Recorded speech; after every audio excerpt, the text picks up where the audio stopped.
Bonjour everyone and welcome to Farmers Corner FC, the French football podcast with the accent, live from Canberra, Australia. Today is episode 6 and we are going to focus on Matchday 5 in Ligue 1. In a nutshell, this weekend we've seen 10 games, 27 goals, only 2 red cards this time, and both of them for AS Monaco. Earlier in the week, the Disciplinary committee gave their result on the Di Maria investigation. Di Maria will be suspended for 4 games from today onwards, so he could play in the weekend, because when the committee meets during the week, the suspension starts the next week. So 4 games for Di Maria. The total he could have taken was 6 games, so the committee was generous with him. This Wednesday, the investigation will give the results for Neymar and Alvaro as far as the racist claims go.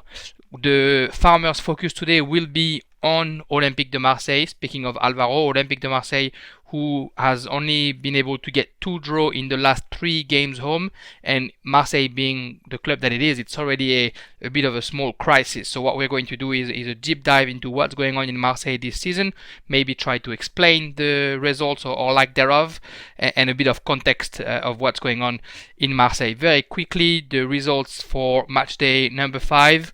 Lille-Nantes, the first game was 2-0 for Lille. Then St-Etienne and Rennes, one of the game of the weekend between 2 unbeaten teams. The first, St-Etienne hosting the second, Rennes. Rennes sort of made the mockery of the game, winning 3-0 in St-Etienne. OM and Metz 1-1. Bordeaux, Nice 0-0, the only goalless draw of the weekend. Dijon and Montpellier 2-2. Nimes, Lens 1-1. Monaco beat Strasbourg 3-2. Lyon wasn't able to do better than a 1-1 draw, in Lorient.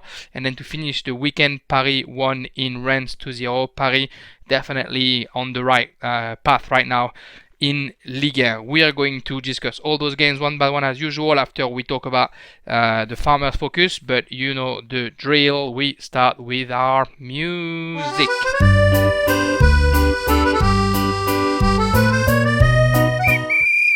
Alright, the first thing we're going to discuss is the Farmers' focus. This week, the Farmers' focus is Olympique de Marseille. I didn't lie when I started the podcast. I am originally from the Marseille region, so I have definitely been a fan since my youth. When I was 6 years old, Marseille made it to the Champions League final. When I was 8, they did win the Champions League final. And born and raised around there, you sort of don't have a choice. Marseille is your religion, so you have to be a fan. And I was there at the right time, I guess. We're going to talk about Marseille this season. Obviously, I follow the actuality of my club a lot. I follow the whole of Ligue 1, but I probably follow Marseille a little bit more. So if we look at what they've been doing for the first 5 games, they won the first 2 games. They won in Brest 3-2, and obviously the much talked about game in Paris Saint-Germain where they won 1-0, and there was that fight at the end of the game. After that, there was 3 games at home. So they were hosting St-Etienne, was the game replayed from matchday 1 when Marseille couldn't play because of COVID cases. Then they were hosting Lille, and then Metz. When Marseille looked at the calendar before the season, and they look at their first 4 games, being Saint-Etienne, Brest, PSG, and Lille, getting 7 points from those first 4 games would have been something that everyone would have signed for. No one really thought we could win in Paris. Hosting Lille was going to be a bit hard. They probably thought they were going to get the 3 points against Brest and against Saint-Etienne. So the 7 points they'd probably be okay with it. They probably would have thought hosting Metz at the Velodrome would be a win for Marseille, which unfortunately didn't happen on the weekend. I guess the issue is more how they lost the points, how they lost versus St-Etienne at home, how they didn't win or they didn't play well, should I say, against Lille, and they sort of should be happy that they actually got a point against Lille and even a point against Metz, given that they equalized in both games at the very, very last minute. The best player for 4 of those 5 games, let's say the game in Brest, the best player was probably Thauvin. The next 4 games, the best player is Steve Mandanda, the goalkeeper, which is not a good sign, which says something in itself. It shows that Marseille is in danger more than they would like it to be. Marseille is maybe struggling to defend if so many balls are going to Mandanda, and also no one on the pitch is good enough to say Mandanda's save are not that important. So what's missing is I think some playmaking abilities right now in this team.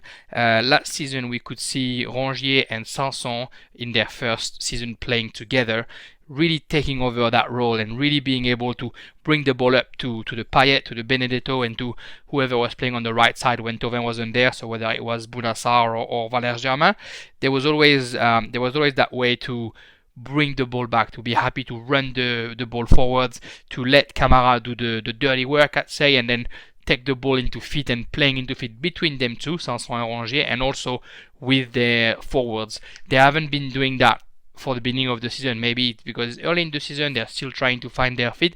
Maybe it's because Thauvin is back, and when Thauvin came back the very first game, two goals and 1 goal and 2 assists, he showed that he was back. He showed that he was ready to make the difference, and maybe sort of stopped everyone from working, being like, you know what, Tauvin's back and he can do everything, we don't have to work that hard. Thauvin is just back from injury. He's just finally going back to competition after he missed the whole season last year, besides 20 minutes here and there. So that you can't expect obviously a player who's back from injury, however good he is, to perform consistently week in week out on his very, very first games. So I think he has an excuse. Another player who gets quite a bit of blame is Dimitri Payet, most likely because of how much he's been teasing everyone on social media. You know, he's been teasing Paris Saint-Germain before he played them, after he played them, talked a lot off the field, and maybe that didn't show that much on the field. He wasn't that bad against Brest, and he was probably playing well against Paris Saint-Germain, but after that he didn't have the same influence that he had. I think in my mind we can probably cut some slack to Payet if you don't talk about off the field stuff, which I don't agree with everything he does, but if we talk about on the field, if the midfield doesn't work for him, it's going to be hard for him to be stuck on the left wing, because most of the time last season the ball would come to him wherever he wanted it. So when he was in the left field, the ball would come to him very quickly, and he had two or three solutions around him. When he was sort of de-zoning and finding himself in the middle of the pitch, same thing, the ball would come to him and he had solutions straight away. Now every time the ball comes to him, he's stuck on that throw line on the left side, and there's not really any solutions really coming to him. There's less movement from Sanson, from Rongier. Benedetto, I guess, is trying to play a little bit more in the box, and you don't want Benedetto to come anywhere and look for the ball, because then nobody is in the box. So we could see that Payet maybe is not in the form that you would expect a player of this potential to be. But also I think he's lacking a bit of support, and we know that when Payet plays good offensively, Marseille is good. There's no doubt about that.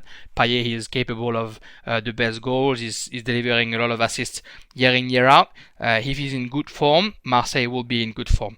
I also think something that plays into the last 3 games is that since the game against Paris Saint-Germain, Paris doesn't have his favorite left back, if I may. He doesn't have Jordan Amavi playing with him, and when he has Amavi with him, he knows that Amavi runs back and forth on the left side, and he knows that he'll always find him sort of doing that run behind his back, and he'll be able to find him there. He knows that he probably doesn't have to defend as much as he's doing it right now, because he trusts Amavi to fight tooth and nail as in his fullback position to recover the ball. Whether now you can see that, not knowing how Nagatomo works for the last couple of games, or Balerdi started left back that game against St-Etienne, not knowing how those guys work, you can see that he had to do a little bit more work defensively, and the guy is not 20 years old, so it's a bit harder for him, I think, to go all the way up once he has to come back and defend.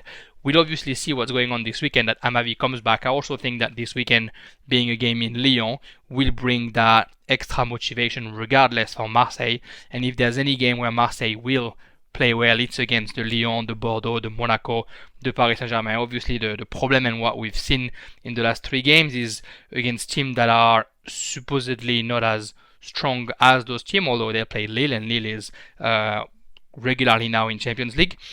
They just don't put that intensity that you need to put to be able to win those games, and that's probably what's been a little bit scary. Obviously the blame for that difficult start of the season goes to Andre Villas-Boas, a lot, at least from supporters, fans, and sort of friends and pundits all around France. I think there's a bit of that end of honeymoon period kind of symptom. When he came last season, it was a great announcement. A coach that has coached in Porto, in Tottenham, in Chelsea, and then went to Zenit St. Petersburg and China before he came back to Europe. A coach like that coming back with his aura, a nice person, very good in communication. Quite the change, right, with Rudy Garcia, who was here the season before. And I think when he came in, he is really a people's manager. He's really good at getting the best out of players that are playing for him, sometimes more than for their club or more than for themselves. And so he really got the best out of that group in a season where there was no European football for Marseille, really telling them how hard they can fight and telling them that they can probably get a result together, which they did up until the COVID interrupted the season. Mind you, if COVID hadn't happened, I don't know if Marseille does finish in the second position at the end of the 2019-2020 season. That's in the past, obviously, and now coming into the second season for Andre Villas-Boas, AVB, as we call him down there, he's not getting the results and he's not getting the intensity and the involvement from his player that he got last season. And maybe it's because like I said, the end of the honeymoon period also, it sort of shows that if Andre Villas-Boas is that very good people's manager, he's probably not, or at least he hasn't showed that much. He's not the tactical genius. He's no Mourinho or no Guardiola or even in France, if you look at coach like Christophe Galtier or Claude Puel, who even whatever team you give them, they put in place a tactic to make the player play better rather than rely on the player to give their 100% without potentially putting anything in place. We've seen that, it's just not happening. It looks like it's not happening from the coach. It looks like maybe the players aren't playing the 120% that they were playing last season. Mind you, it's hard to play 120% 2 seasons in a row. So it's a bit concerning. After the game against Lille, where they didn't play well at all, it was surprising to see that Andre Villas-Boas put the exact same starting 11 against Metz. Every single player was the same. So maybe it was a way to sort of tell them, look, I know last week you didn't put enough intensity, but I trust you to do it right against, I guess, a lesser team with Metz. But at the end of the day, they just didn't do it right. That 4-3-3 formation that they play with, you need really, really solid midfielders to play that formation, because otherwise you sort of have that gap between the two number 8, let's call them Sanson and Rongier, and the striker Benedetto. You have a gap there, and if none of those two players is able to sort of become a number 10 when we get the ball and then come back to become a number 6 when we lose the ball, if they don't have that ability, if they don't have whether it's the technical ability or the stamina to do it, it just creates a big gap within the team. I think if Sanson and Rongier do step it up, the 4-3-3 can stay there. I wouldn't be surprised if this weekend in Lyon there's a change of formation to try and change that. We've seen, like I said, Payet struggling on the left side. Everyone is just sort of asking for Dimitri Payet to be in the number 10 position, which is, I guess, his natural position. If you tell Payet you don't have to worry about defending anytime and you just have to stay in the middle of the pitch, and whenever the ball comes to you, turns around and give the assist, you're really playing on his strength and you're really making sure that you're not sort of bothering him with the things that he's less good at. So I think putting Payet in playmaker is one of the solutions that Andre Villas-Boas can use on the weekend and in the near future. Obviously, with the recruitment ongoing, maybe they're going to have more solutions up front, and maybe if you have somebody who's got a bit more size than Benedetto at the front, it gives a bit of breathing space. Right now, only Payet and Thauvin on the wings are able to hold the ball to make sure that the Marseille block is able to come back higher on the pitch, because you don't have somebody up front, like a Drogba back then, or like a Lewandowski. I know I'm using big players, but even Nian from Metz, or Girassi from Rennes, or Laborde from Montpellier, players that by their size and by their technique are able to keep the ball up front and allows the rest of the team to set themselves back up. Marseille is not able to do that. A good way to see how Marseille is struggling this season is actually to look at the stats. Since the start of the season, Marseille have shot an average of under 9 shots per game, and they only got on target over 3 times per match. It's pretty poor for a team who's supposed to compete for the title, let alone is going to play in Champions League in a couple of weeks. And bear in mind that on that very first game against Brest, they did score 3 goals. So that sort of chips up the stats. Even against Paris, there was maybe only one shot, one on goal.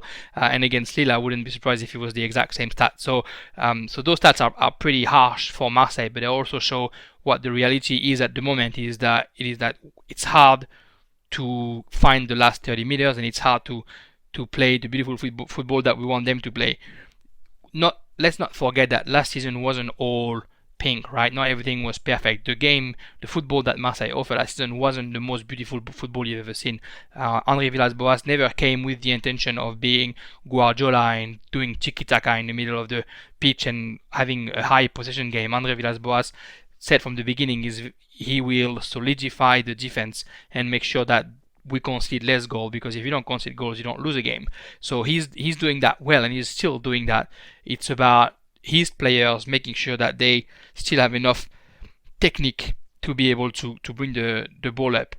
If we dig a little bit deeper into what Marseille is and into the context for people that are maybe not aware of what's going on in Marseille, and even if people are a bit more versed, Marseille has been quite heavily criticized by their own fan in recent years. I mean, they've always been criticized by their own fans. The Marseille fans are quite demanding, quite high standards. They quite high expectations, from their own club. After Frank McCourt took over the club, Frank McCourt, the American owner of Marseille, bought the club in 2016. After he took over and he appointed Jacques-Henri Hérault as the new president. The new president put Rudy Garcia as a coach, and Zubizarreta, the former Barcelona goalkeeper and the former Barcelona technical director, as our sort of head of football up in Marseille. When those guys were in charge, sure, there was some good results here and there, specifically the 2018 Europa League final against Atletico Madrid. Just for the anecdote, I actually was at the game. I flew back to France to watch that European League final, which didn't end up well for us. But those two guys, Zubizarreta and Garcia, who started what was called back then the Champions Project, which was supposedly allowing Marseille to fight to get a new Champions League. Those two were quite criticized for the use of money, how they used the money that Frank McCourt sort of gave him for the club. There was a couple of expensive game ball that didn't work out, and namely Mitroglou that they bought for 12 million from Benfica. Radonjic was paid 12 million if I'm not mistaken. Sertic was almost free from Bordeaux, but with a high salary. Kevin Strootman who joined for 25 million in 2018 from Roma and signed a 5-year contract, which it is a gamble. If the guy comes back to his level from before he did his ACL twice in La Roma, he's probably the best signing ever. But he hasn't been that good, and he was never able to sort of get a consistent spot in our starting lineup, and Zubizarreta and Garcia had to cope quite a bit of slack because of that. Mind you, Strootman's only 30 and he's been a little bit better since he played with AVB, but he's still considered definitely a mistake on the recruitment side, and not a player that should have cost that much and that should still cost that much because of the contract that he has. Zubizarreta was let go last season in an attempt from McCourt and Jacques-Henri Hérault to sort of restart the whole project. So the joke was that the Champions Project all of a sudden became the trading project for Marseille becoming one of those clubs which is probably a bit more realistic than thinking that Marseille can go back and win the Champions League, but Marseille is being made into that club that is supposed to find young players and sell them more expensive, to be able to make money, which is what every single club basically, unless you're Manchester United, Chelsea, Real Madrid or Barcelona, is doing. Even Bayern Munich, if you look at them, they're actually training players from their own academy to come up and then keeping them or selling them or buying, but there's definitely more of an emphasis placed on finding players from within the club rather than buying from the outside. So Marseille is working on that, both on finding talents within their club, or at least integrating talented young players early enough to be able to be formed by the Marseille Academy, or finding young players from overseas to come and join as early as possible to try and make that happen. The new head of football appointed was Pablo Longoria. So Longoria, a quick story, has been basically a scout and a head scout in a few clubs. More recently, he was in Valencia, and he is known to be, that sort of little genius who sees stats and who sees talents in players and is able to actually put the two and two together, and has a very, very good eye for what we call young pépites, young cracks in France, which means pépite means nuggets. So yeah, he is apparently very good at finding young players that are going to be the next talents. He has a very, very large networks of scouts, and so he's been said to come here to be able to find those players. Another way that Marseille is trying to sort of transform the club, coming out of that, I guess, one-dimensional situation that they've been in for all these years, is they're trying to find other ways to make money than football. At the end of the day, world is business now, and football clubs are a business as well. So Marseille is trying to find other ways to make money, to take off a little bit of pressure on, if you don't have good results, you can't survive. The last thing, which is a bit funny and made people laugh and mock Marseille a little bit, is Marseille started their record label this week, OM Records, which supposedly will only produce French rappers. So it is something that's a little bit funny, and it sounds a little bit weird, but Marseille is trying to sort of change the dimension of the club, and that's why they put a guy like Jacques-Henri Hérault in there to be able to, I guess, create that perennity. There's not as much money in Ligue 1 that there is in EPL, but there's still quite a bit of money in France for football, and football is a religion specifically around Marseille. So they are trying to bank on that as much as possible. It's always going to be hard. Marseille fans aren't patient at all. It's, if this approach is good, what they're trying to do, but if this approach does not come with results in the meantime, they're not going to have time to do anything. Even right now, that they're doing some things that from the outside looking in could sort of look good or sound good, they're heavily criticized. Jacques-Henri Hérault, his head has been demanded for the last year and so by Marseille fans. Every single game almost you can hear the chants of Hérault démission, which means Hérault quits, and there's been rumors of the club being taken over by the Saudi after it didn't work out with Newcastle, and those rumors are still going on, and there's a lot of people on Twitter, on Facebook, on whatever you want to call it, any social media that you can see, that are showing proof that the takeover is happening, that Marseille will be sold to Saudi. And it's a bit interesting because on one hand, no one wants Marseille to become Paris and to be a club that doesn't have any more soul and that it just is money. But on the other hand, the passion that Marseille fans are mixed with that lack of patience, they almost would rather be a club that produce their own stars and become the best club, but they also don't want to wait for this to be put in place, because it doesn't happen overnight, right? To create a club that is able to find the best youngsters and make them into superstars. So it's a bit of that, they're stuck in between a rock and a hard place, Marseille, as far as the context goes. If we go back to the field, if we go back to what matters, I guess, to us fans and watching football, this season, is not a good start, and pundits are already saying that things are terrible and the crisis is hitting Marseille. But we know how it goes in football, and we know Marseille specifically how that goes. A win in Lyon this weekend would already sort of clear everything. And again, like I said earlier, with the start of the season for Marseille, the calendar, playing St-Etienne, Paris, Lille and Lyon in the first 6 games is definitely not the easiest calendar to start a season after everything that happened in 2019-2020. So if you win in Lyon this weekend, all of a sudden almost all pressure is alleviated, as long as the football offered obviously is pretty.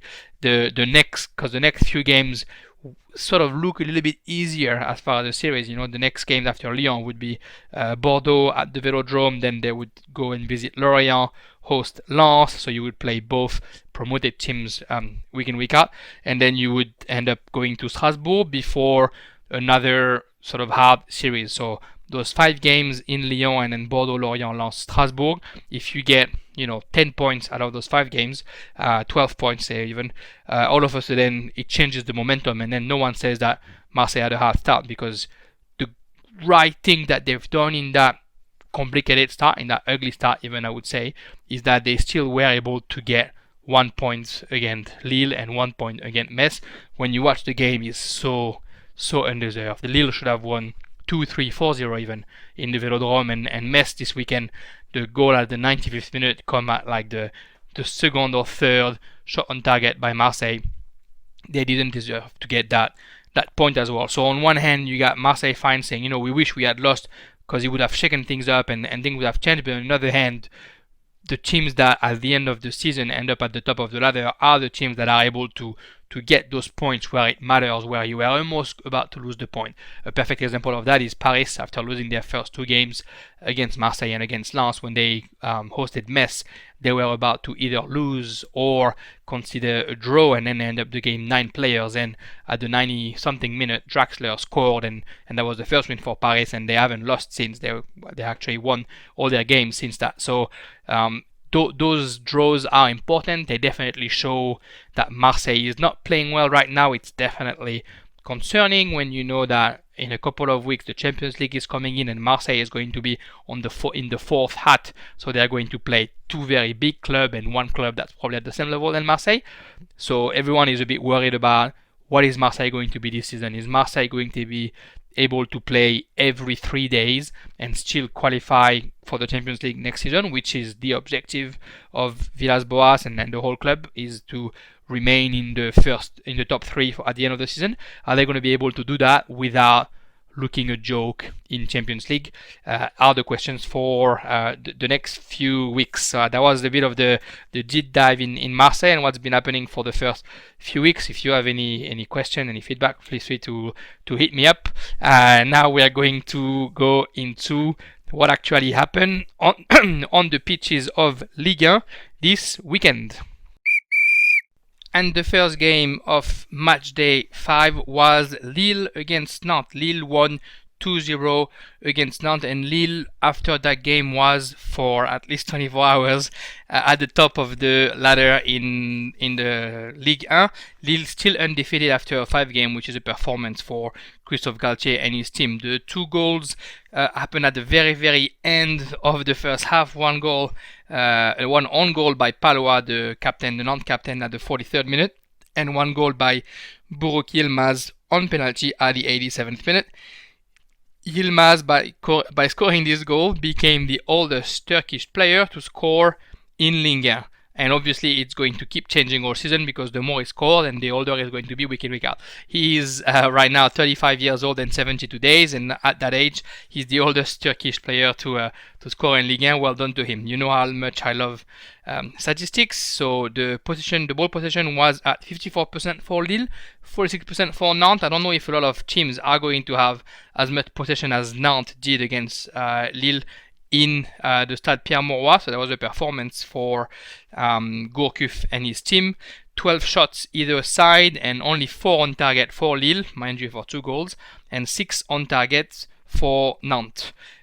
On the Lille side, Soumaré wasn't playing because he is said to potentially be on the way out. And for Nantes, same thing. It's Touré who wasn't playing for the exact same reason. Lille still undefeated, like I said, and actually could have won in Marseille. So right now they are at 2 wins and 2 draws, but it could have definitely been 3 wins and 1 draw if they had been able to hold that score against Marseille.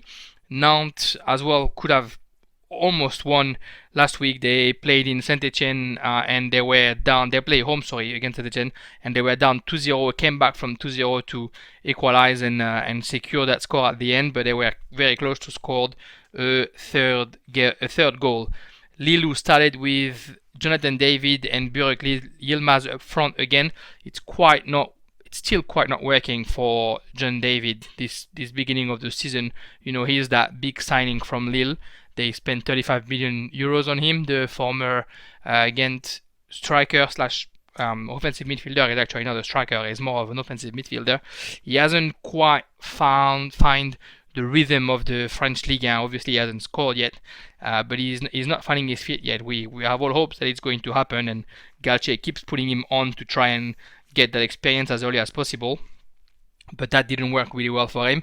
Burak Yilmaz, like the last week and the last few weeks, his energy and how much intensity he puts and his size and his body is a problem for the defender, and he's a very, very good free signing for Lille.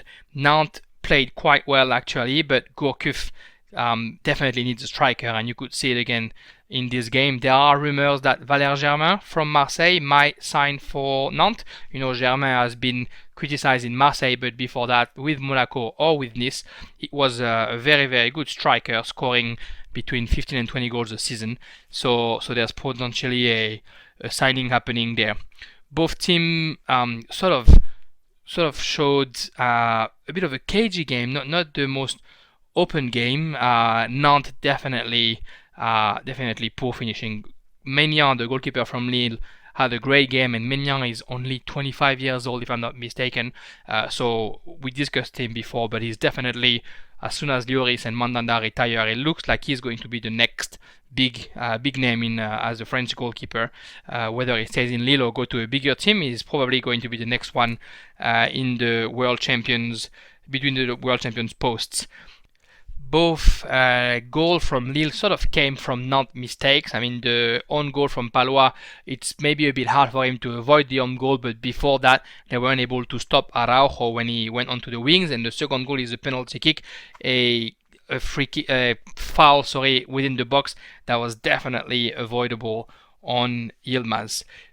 Up front, just not able to score. Kolo Muani 1v1 against Maignan wasn't able to score. Like I said earlier, the finishing is definitely a problem. Anyway, Lille dominated that game, and Nantes had a hard time against the pace of Lille up front. The Icones, the Araujo. We know how strong they are up front. Galtier had another great start of the game with Lille, and he's put that pressure up straight away, forced Nantes to sort of defend and be on the back foot, and Nantes actually likes to play football with Gourcuff, and Gourcuff likes the transition game, but also likes to actually have position and play and dominate the game rather than being passive. They try to bring the fight to Lille, but Lille is just very, very strong, and it's going to be interesting to see them all season. A bit of a fun post-game interview for Christophe Galtier. He's very confident. It's such a great start of the season, still undefeated after 5 games. He talked about a couple of things. First, he talked about the mercato, the transfer market, saying that he hoped that he's going to keep the same squad. Next week is the end of the transfer window. It closes on Monday, the 5th of October. But he knows that both Soumaré and Ikone, for example, and also Soumaoro and Selik are 4 players that potentially could be gone. He said that if players are leaving, not all of them would be replaced, or not all of them could be replaced, because 1 week is short and they only want to find the right players. Obviously, we know that he's got Luis Campos behind him working, so I'm sure they'll be able to find players that suits their culture. His other comment was pretty interesting. It was addressed to L'Équipe, the French national newspaper, the most known sports newspaper in France. They released an article saying that Galtier was unaware of a clause in his contract. So in Galtier's contract, his contract was finished in 2021, unless during that period he was bringing Lille to Champions League and to European Cup, and this season they're going into European Cup, Lille, so his contract is automatically renewed until 2022, and L'Équipe was sort of making it sound like he wasn't aware when he signed. Galtier took it to live TV to answer, and saying that basically this article was quite insulting, sort of saying that the Lille owners were quite sneaky to try and put a clause in there without Galtier knowing, but also he said that the comments were insulting to himself because he said, you think that me and my agent aren't going to read a contract, and he said that it's that condescending tone that journalists tend to have with football players, thinking that football players are stupid. And Galtier is a former football player, had a career mostly in Marseille. He said, I'm not stupid, and my agent isn't stupid either. And you suggesting that we are, and you suggesting that my owners are sneaky enough to put something past me in a contract is just such bad taste. And he said he wasn't happy about it, and he did say that he was happy to stay at Lille, so he had no problem with that clause. That was Galtier the way we know him. The next game for Nantes will be in Nice, and Lille will go to Strasbourg this weekend. So 2 games that both teams will fancy getting points from. The second game of the weekend was probably the one everyone was looking forward to this weekend. St-Etienne, second on the table before the weekend, hosting Rennes, first on the table. The game wasn't as close as the ladder make it look like. Rennes won 3-0. The goal from Aguerd at the 33rd minute, Girassi at the 53rd, and Hunu at the 89th minute. If you look at the stats, St-Etienne with 48% possession, Rennes with 52 obviously. Only 6 shots for St-Etienne, 4 on goals, and 10 shots for Rennes, 6 on goals.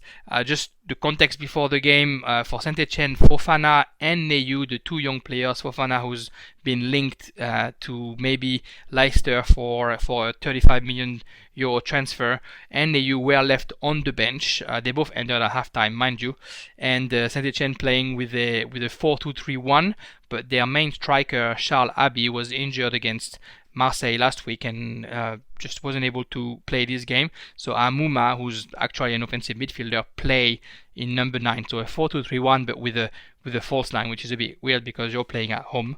But that's how they lined up to host Rennes. On the Rennes side, Mawassa, their left back, was out for 2 months, but Stéphane didn't decide to put Truffert, who's the hero of the game last week against Monaco, who had an assist and a goal to his name. Instead, he put Traoré, the usual right fullback, on the left, and got Sopi, which is Traoré's replacement usually, to play on the right side. Both Traoré and Sopi were linked halfway through the week with a move to Lyon potentially, but they were both here playing with Rennes. Saint-Etienne definitely lacked in finishing, in last pass, and you can see it throughout the game. They play well since Puel took over. They do play some really good football, and they do show a lot of technique up front between Aouchiche and Nordin and Hamouma. There are some very good combinations, but they just struggle to actually bring the danger. They play well up until the last 30 minutes, and then that last pass is missing, and that last shot obviously is missing. They could count on a very good goalkeeper since the beginning of the season. Moulin, the new keeper for Saint-Etienne, the famous replacement for Ruffier. He did make a couple of saves early in the first half. There's nothing he could do on Aguerd's goal, Aguerd's second goal of the season, that header at the 33rd minute, but Moulin could have done a little bit better on Girassi's goal at the 53rd minute, which was a bit of an acrobatic volley, but on Moulin he could have potentially handed out, but he wasn't able to. And also he could have done better on that 89th minute goal by Hunu, Hunu sort of came into the box, and Moulin, instead of maybe waiting a little bit, just rushed to him there was no way he was going to get there before Hunu, and Hunu was able to chip the ball over Moulin. Just maybe a day without for Moulin. Obviously, Rennes was very, very efficient. They got their 4th win in a row now. They're first with 13 points. That's actually their best start, the best start of their history in Ligue, which is great to see for a club like Rennes, who we talked at length last week in the podcast, how they're changing the way they're working and how they're becoming one of those clubs that is potentially the new Lyon or the new Marseille for that upcoming decade. It was also good for Rennes to see that Camavinga, after he had sort of a game off last week where he wasn't as good as usual, was back at his best level. And they played at 4-1-4-1, and he's one of the 2 midfield in that line of 4.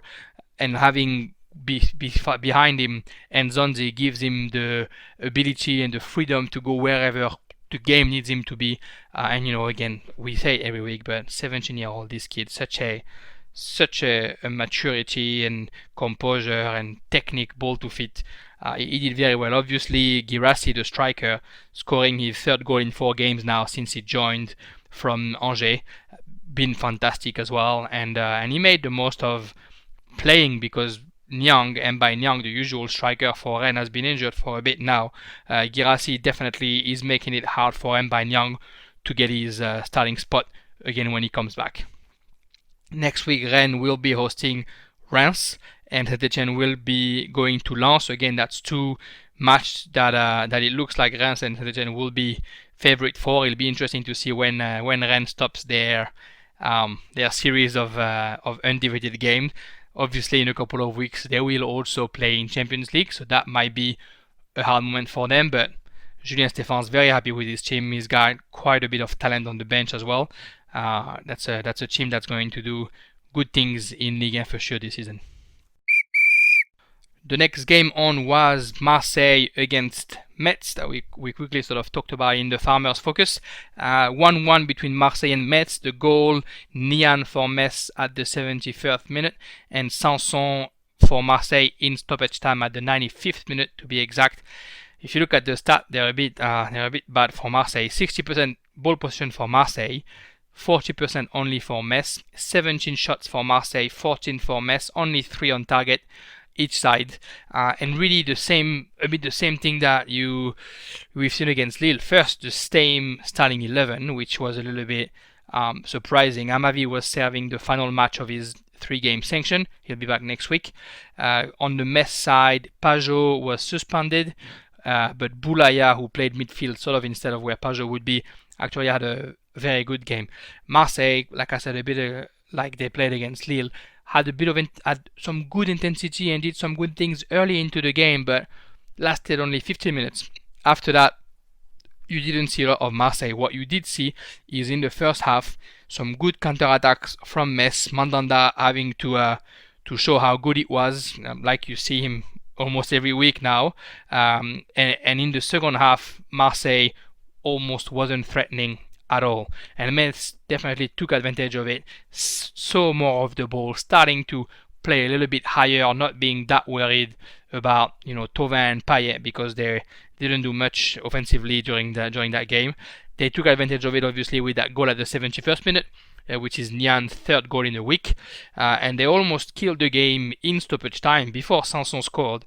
A header sort of was deflected by Kawi, the Marseille defender, in his own goal, and Mandanda was very, very quick to sort of dive and make a crucial save. The next minute, Radonjic had the ball inside the Metz box. His cutback pass found Sanson, and Sanson really saved Marseille from a bigger embarrassment by scoring at that 95 minute.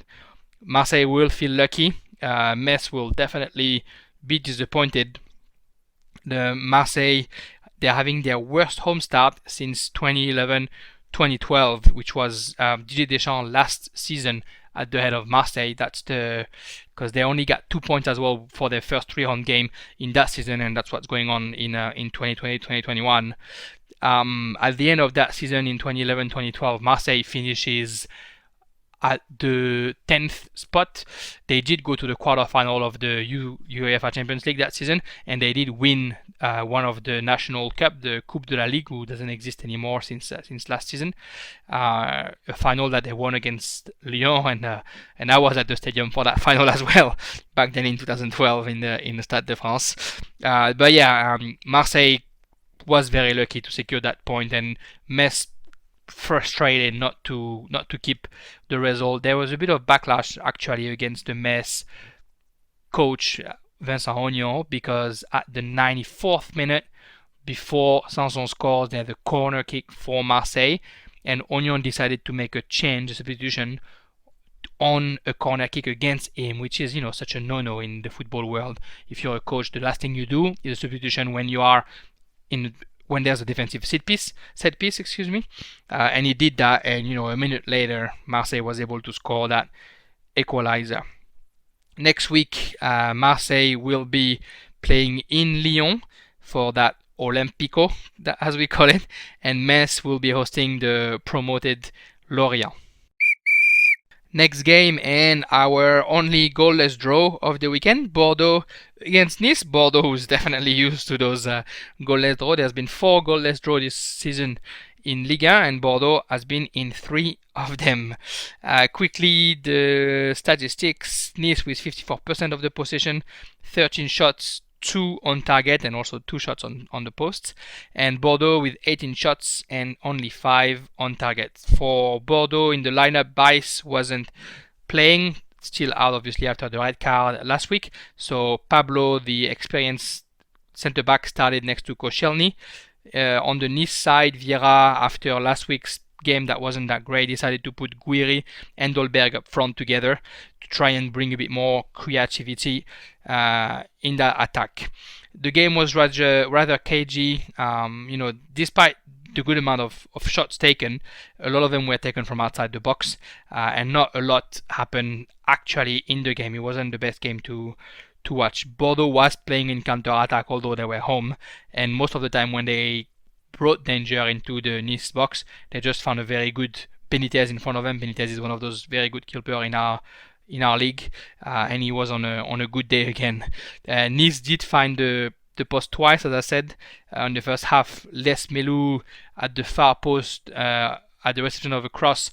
It looked like he had the goal open for him, and he tried to go with a strong shot straight onto the post. And on the second half, Guiri coming from the right wing as well, this time trying to shoot in strength just under the crossbar, actually hit the crossbar. The last 15 minutes where most of the intensity was, but both teams were just unable to find an opening. Bordeaux gets 3 draw for their first 3 up game, which is again going into the history books. It's the first time in Ligue 1 history that the team gets 3 0-0 draws, in their first 3 games at home. The best player for Bordeaux was Tomas Basic, very, very important in the midfield, the Czech. He had a great game. He's also the player who took the most shots for his team. He took 6 shots, most of them from outside the box, obviously. He's actually linked with a move to Milan AC, potentially, before the transfer window closes, which would be a real loss for Bordeaux. The rumors are that if he does go, Bordeaux would try and get Jean Lucas, the young midfielder from Lyon, either on loan or for a transfer. Nice are on a 3-game runs without a win, but they lost the last 2, so they're probably happy that they didn't lose this one in Bordeaux. Next week, Nice will be hosting Nantes for a complicated game for Les Aiglons, and Bordeaux will be hosting Dijon. We're going to them. We're hosting Montpellier during the weekend. 2-2 draw, quite an interesting game in Dijon. The first goal for Dijon is Bimbe at the 8th minute, then Delors for Montpellier scored at the 50th minute, Ekwele Manga put Dijon ahead again at the 60th, and Teji Savanier, the young offensive midfielder, scored a penalty at the 90th minute for Montpellier. Montpellier who actually dominated the game with 60% of possession against 40 for Dijon. Both teams though with the same number of shots, 15 and 14 and 5 on target for both teams. So it was quite the interesting game. Dijon started the season with 4 losses. And they were the only team on the ladder who was yet to get a point before that game. It's done now, and they will be happy for it. It probably wasn't easy before the game started when you know that you're hosting Montpellier, who are one of those informed teams right now. They're just out of 3 wins, mind you, 3 wins in a row that they had at home, and Montpellier was obviously looking to keep that series alive away. Dijon started well, like I said, with Ebimbe, the offensive midfielder who's on loan from Paris Saint-Germain and who scored early on. As soon as they scored, they sort of decided to sit low and were very happy to let Montpellier have the ball, and they were able to keep the score the way it was until halftime, so Dijon was defending the right way, I guess. As soon as the second half started, Montpellier kept pushing, and Delors scored at the end of another assist by his striker up front, Laborde, that's his third assist in a week, which is a bit of a rare stat for one of the strikers, but that's good to see how well those guys are getting along.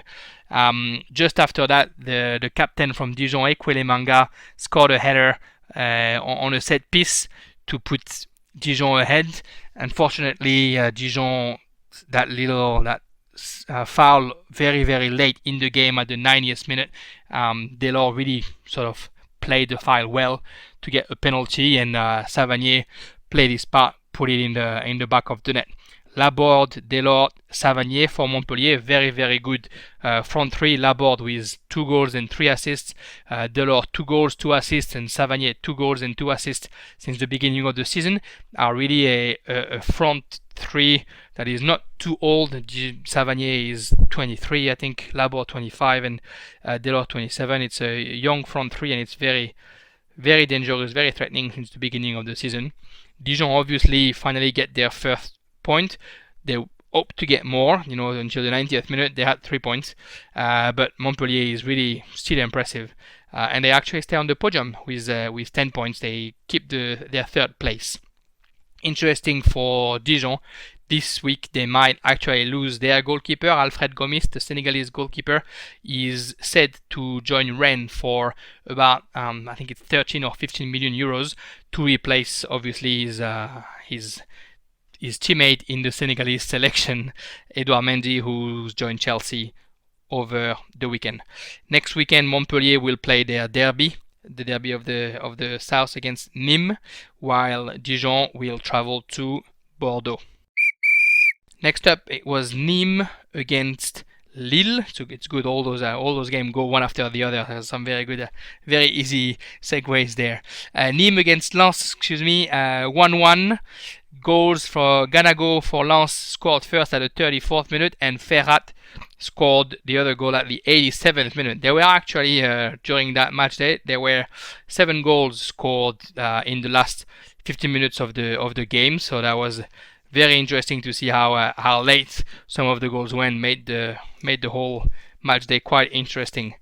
Those two teams sort of played a level kind of game, which probably wasn't expected by Nimes, hosting Lens, the promoted team, 50-50 in possession, and Lens actually shot more at the goal than Nimes. Nimes with 13 shots, only 4 on target. Lens with 15 shots and 5 on target. Nimes with Bigger Melling back in their starting lineup after the little injury. The Norwegian left back, who's been one of the best signings of the season for Nimes. They also lost a player this week. Philippe Otto left to go and play with Brest for €500,000, which was a problem, I think, for the Nimes team as far as the creativity and the play making. Nimes, who started the season really well with a 4-1 win at home, the Stade des Costières, but are yet to actually win since that game, so they're trying to find their feet, I guess. On the Lens side, Fofana, the record signing, is not ready to start yet, so he didn't play, but Lens is on 3 wins in a row, and if they were to win in Lille, it would have been the first time that they got 4 wins in a row in Ligue 1 since 2011, so that would have been quite the fit for the sang et or, as we call them, the blood and gold, to refer their color. Lens was the team that really brought the fight to Nimes. Early on, Franck Hez set up his team in a 3-4-3 to be able to close Nimes on the wings. We know that Nimes, with Ripard specifically, is very, very good on the wings, and Lens try to get a tactic to adapt to their opponent of the day. The game was a little bit scrappy, I guess, not of the highest level, at least technically wise. A lot of interception, a lot of turnovers, of balls lost. But we saw some good patches of football here and there.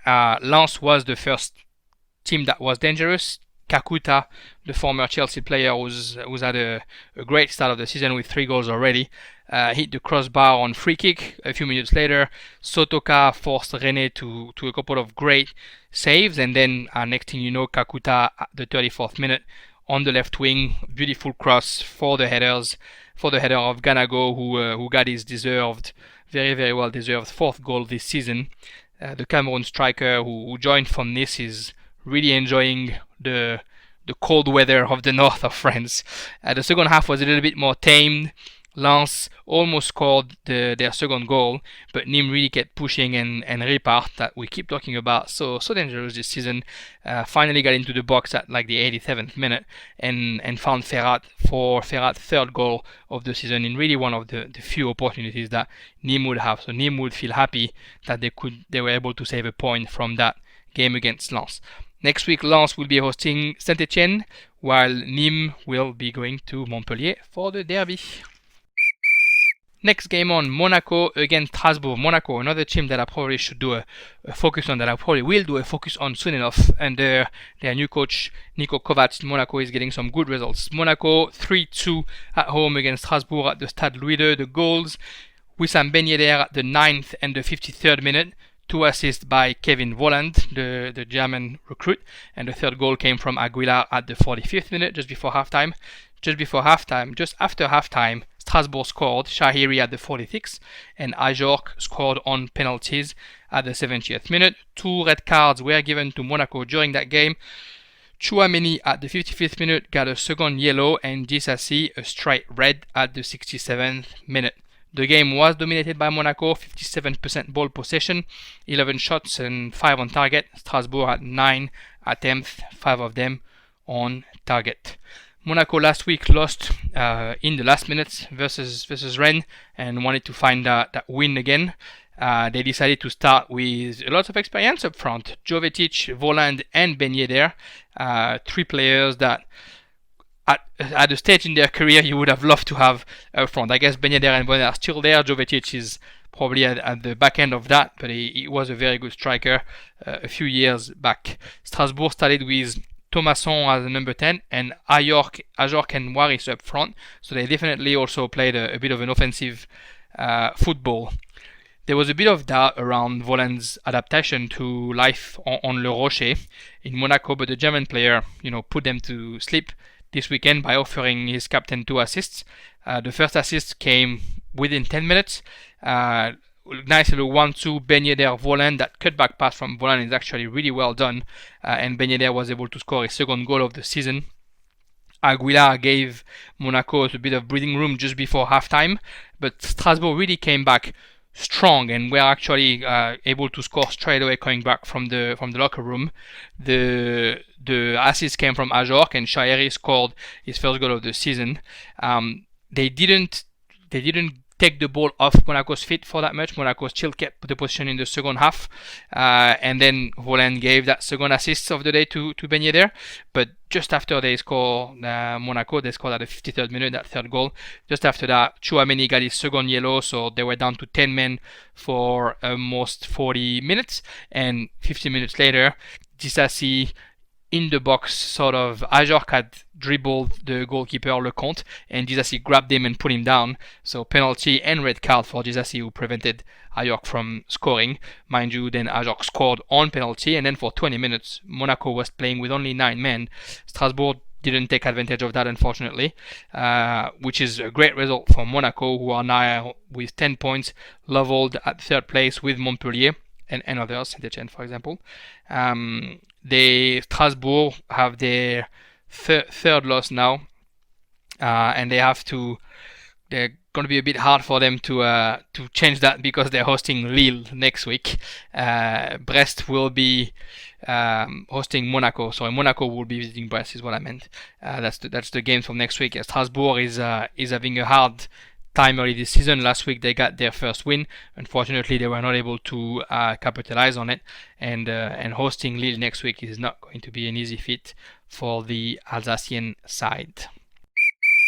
Next game is Angers versus Brest, and same score, 3-2 for the home side, 3-2 for Angers. The goals for Angers, Tube at the 21st minute, Traoré at the 77th, and Fourgini at the 80th. For Brest, Mounier at the 3rd minute on penalty, and Charbonnier at the 32nd. The ball position was sort of even, 52% for Angers, and 8 shots for Angers, 3 on target and 3 goals, a bit hard for Brest. Brest had 12 shots and only 5 on target. Brest had won their last 2 games, while Angers had suffered a sort of harsh 4-1 loss to Montpellier last week. So both teams were really trying to get points this weekend, both to keep the momentum going for Brest and to bounce back for Angers.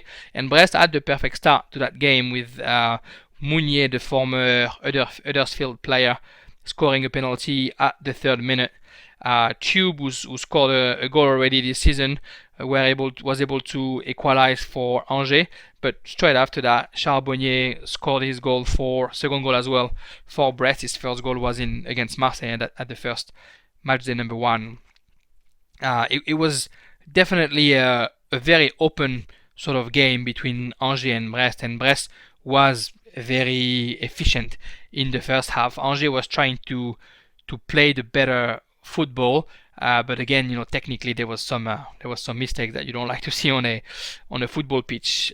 Brest was almost able to score a 3rd goal at the end of the first half, and even early in the second half, they kept pushing the Britons, but Bernardoni, the keeper from Angers, had a couple of very, very important saves, and when he wouldn't save, Brest did hit the crossbar once. Angers sort of weathered that storm, let Brest maybe try and recover from not being able to score, and then took advantage of that, and within 3 minutes, the 77th and the 80th minute, Angers just score one after the other, Traoré and Fulgini, to give that 3-2 advantage to Angers, which really knocked Brest down and gave that win to Angers. Angers will get their 3rd win of the season and inflict Brest their 3rd loss of the season. Next week, Angers will be playing in Paris, in La Capitale, against PSG. So it's good that they got 3 wins before they have to face the Ligue champion. And Brest will be hosting Monaco. Next game is Lorient against Lyon, and I think next week the Farmers' focus will be on Lyon. I'll try and get a special guest for that Farmers' focus on Lyon, because they didn't have a great start either this season. 1-1 between Lorient and Lyon. Wissa scored the first goal for Lorient at the 63rd minute, and Dubois for Lyon answered at the 74th minute. The statistics are crazy. Lyon with over 70% of ball possession, 13 shots, only 4 on target. Lorient, the promoted team at home, 30% of possession, 4 attempts only, 2 on target and 1 goal. Lorient lost their last 3 games, and they really need a result au Stade Le Moustoir to try and sort of get out of that spiral. Lyon, who was not having a good time either this season, only 5 points after 4 games. It's not something that we expect from a team like Lyon. They had a busy week, a lot of transfer rumors. Andersen, Jean-Lucas are said to be going. Obviously, Aouar as well is linked with Arsenal. The news said that Aouar was in agreement with Arsenal, but Jean-Michel Aulas, the president from Lyon, said that he wanted 50 million euros for Aouar and was only offered supposedly 35 million by Arsenal, so that transfer wouldn't happen. Lyon only got 2 points in the last 4 games after that 4-1 win in the season opener. Only two draws they could get from 4 games. Garcia decided to change a little bit this week, starting with a 3-4-3 with Marcelo, Denayer and the young Diomande in their back 3. The midfield, he put Cornet with Bruno Guimaraes, Jean-Lucas and Dubois, and the front 3 was Aouar, Cherki and Dembélé. So he tried to bring that creativity, leaving Memphis Depay on the bench. Kakere, the young midfielder, wasn't available for that game. Almost as usual for Lyon, right? They have the ball, they dominate, but they're just unable to bring the danger into the box. Even starting with Aouar and Cherki, which, it feels like you're putting all your best players in. It was a good bet, but it just didn't pay off. Lorient really sat low and waited for counter-attack. First half finished goalless and not a lot of opportunities from either side. At halftime, Memphis got in and replaced Diomande, so Lyon changed shape and went back to a 4-2-3-1 sort of with Depay and Memphis Depay in number 10. But Lorient was the first one to score, and they scored in counter-attack, of course. Very, very good run from Wissa, who was at the beginning of that opportunity, and at the end, after that 1-2 with Amel.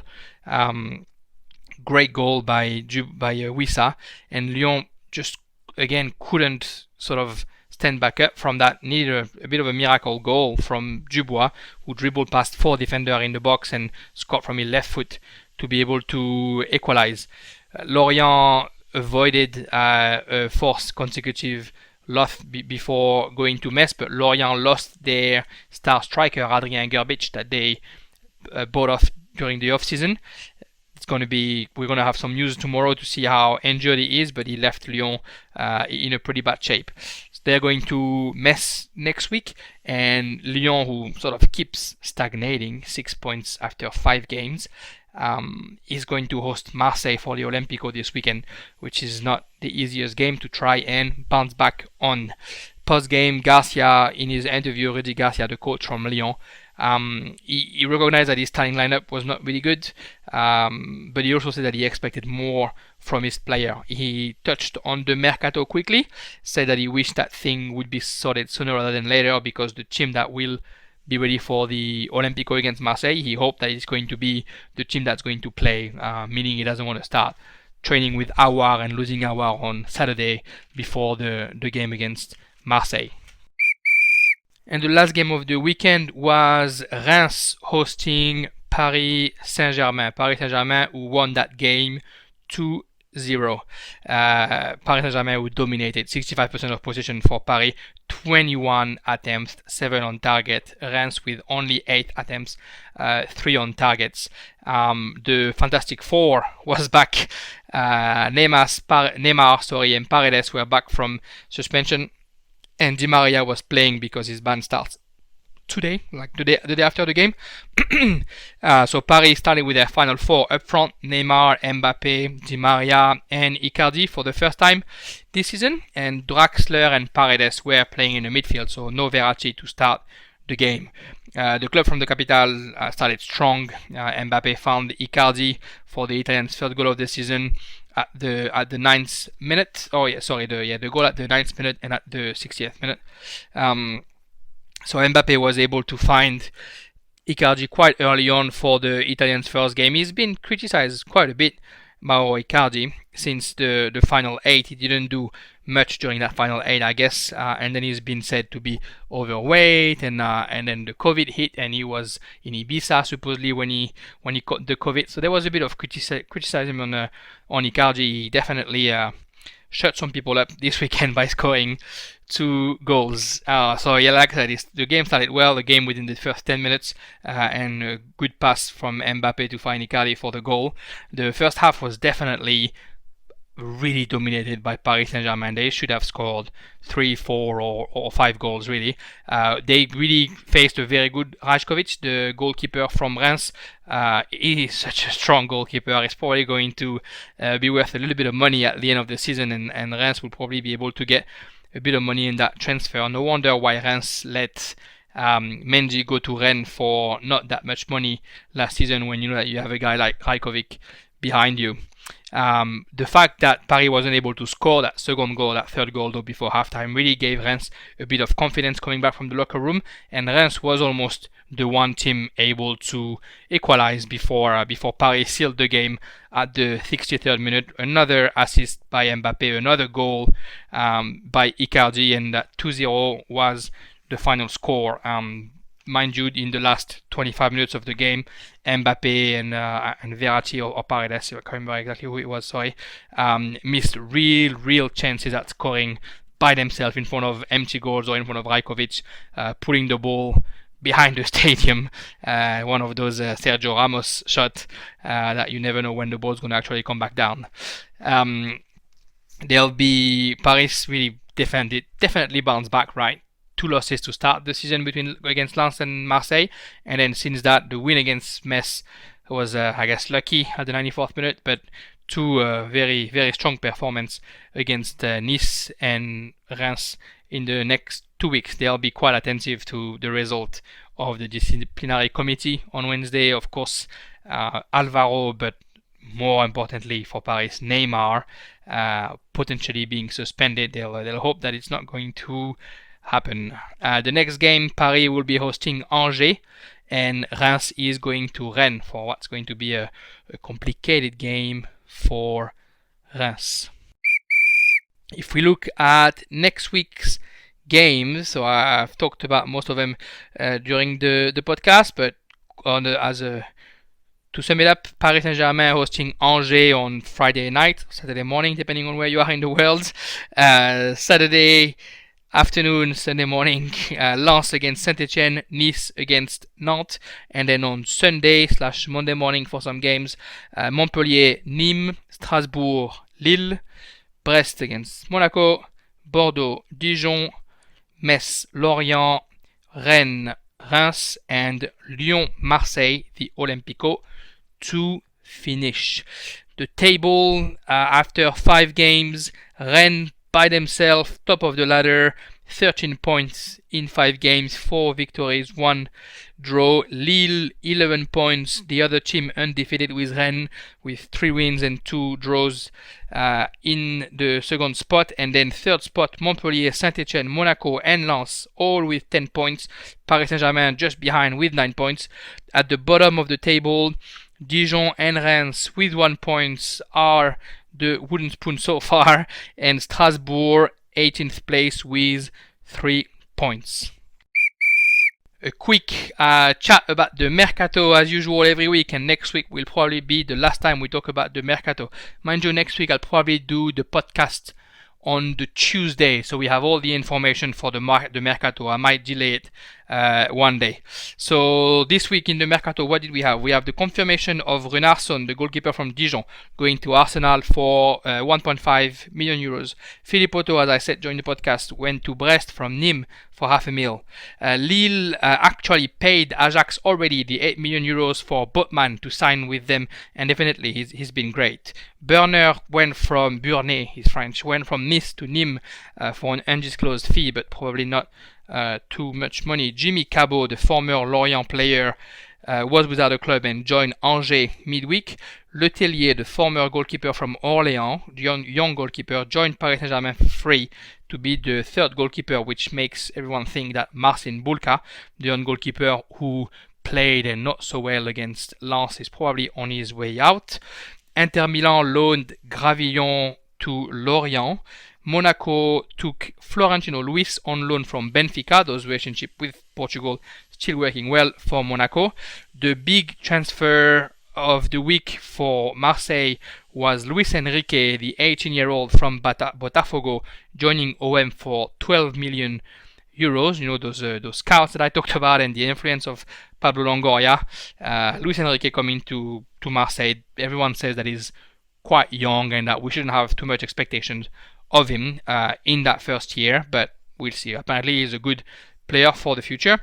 And obviously the last important transfer was Mendy, the goalkeeper from Rennes, who went to Chelsea for 24 million euros, which might mean that in return Rennes would buy Alfred Gomis from Dijon for 15 million euros. It's said to be happening in the next couple of days. Thank you everyone. Merci. That's the end of episode 6 of the Farmers Corner FC, the French football podcast with the accent. Thanks again for following, listening on Spotify, Apple Podcast, wherever you listen to it. Any feedback, any comments, please contact me on Facebook, on Twitter, wherever you find it. Next week, like I said, a focus on Lyon, and potentially I'll ask one of the Lyon fans to come with me to have a good chat about their club. Thanks everyone, merci beaucoup et à la semaine prochaine.